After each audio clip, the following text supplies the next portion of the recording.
Lord, bigyan mo ako ng isang maayos at tahimik na araw ngayon. Panginoon, maraming salamat sa bagong araw na dumating sa aking buhay ngayon. Maraming salamat dahil alam kong kasama ng bagong araw na ito ang mga bagong mong blessings na ibibigay sa akin. Alam kong tuloy-tuloy ang pag-aalaga mo sa akin, Lord. Lord, dasal ko sa araw na ito ang isang maganda, tama at tahimik na araw ngayon. Bigyan niyo po ng peace ang aking isipan. Bigyan niyo po ito ng tahimik na araw. Lord, sa dami ng aking iniisip ngayon, parang wala ng espasyo ang magandang bagay sa aking mga iniisip ngayon. Patuloy niyo po akong bigyan ng maayos na araw. Ilagay niyo po sa aking araw ngayon ang mga bagay na makakatulong sa akin. Maraming araw na po na namumroblema ako, Lord. Ayaw na po akong patahimikin ng mga problemang ito.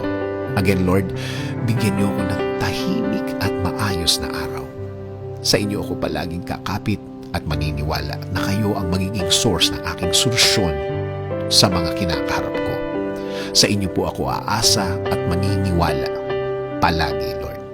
Sa mga parating na mga araw, alam kong manghihina na naman ako. Pero, iibahin ko na ito dahil ikaw at ikaw na ang focus, Lord. Ang inyong presensya at pagpapala na aking iisipin. Ang mga bagay na kaya niyong gawin sa aking buhay ako magfo-focus. Patuloy mo akong bigyan ng guidance, Lord. Patuloy mong ilagay sa aking puso at isipan kung ano ang mga bagay ang kailangan kong gawin sa mga problemang ito. Alam ko, Lord, na magbabago na ang mga susunod na mga araw at linggo ko. Alam kong di mo ako pababayaan. Alam kong tutulungan mo ako ulit. Alam kong mag-iiba na din ang mga panahong darating sa akin. Salamat. Salamat, Lord. Dahil alam kong naririnig mo, ini-offer ko ang aking buhay sa inyo. Hawakan niyo po at bigyan ng ways para mapunta ako sa tama at tahimik. Kayo na din po, Lord, ang bahala sa aking pamilya. Patuloy niyo po silang alagaan at i-bless araw-araw. Patuloy niyo po silang i-guide. Patuloy niyo po silang bigyan ng proteksyon sa mga masasama.